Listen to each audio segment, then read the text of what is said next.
Hi, welcome to the association and calibration video for the TP gauge.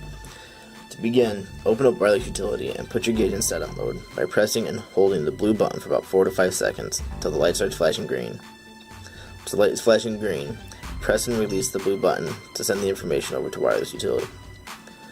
On the screen, you will see it change and a message pop up saying that the gauge is not associated.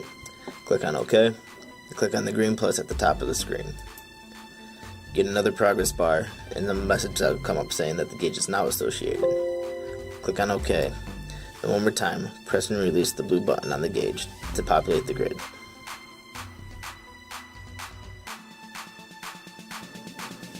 Once the gauge is populated in the grid, you will notice that you will see TPW instructions. This is a quick start guide to walk you through how to calibrate the gauge. Now, to enter the calibration screen, simply click on the numbered 1 next to TP. You'll notice that your screen will go blank and another window will pop up. This is your calibration screen.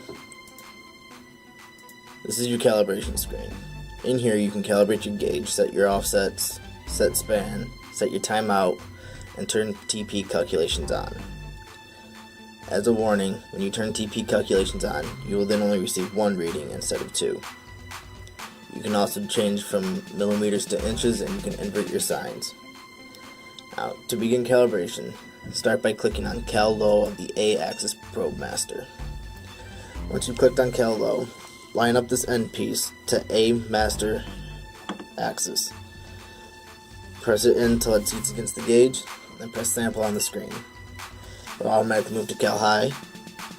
Spin this end piece till high lines up with master A axis, and then press sample again. You will notice that the calibration will clear to master your B axis. Click on Cal Low B. At the top of the gauge, you'll see that it says master B axis. Spin it till the end piece low lines up with B master axis.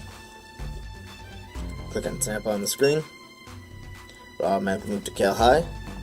Spin the end piece till the high lines up with master B axis, and click on sample again. Again, the calibration will clear. At this point, you can remove your TP gauge and place it into the master block. Now, to avoid any human error and to affect the calibration, simply place the gauge standing straight up and down on top of a desk. Click on Zero Master and then click on Sample. Now, if you just want to come in and zero your gauge to verify that it is at 0, you can skip the A and B probe master. Start by clicking on Zero Master, click Sample, and then you're done. To save your calibration, click on the X at the top of the screen to close the window. The gauge will beep and flash red, and once it turns off, you will be ready to use your gauge.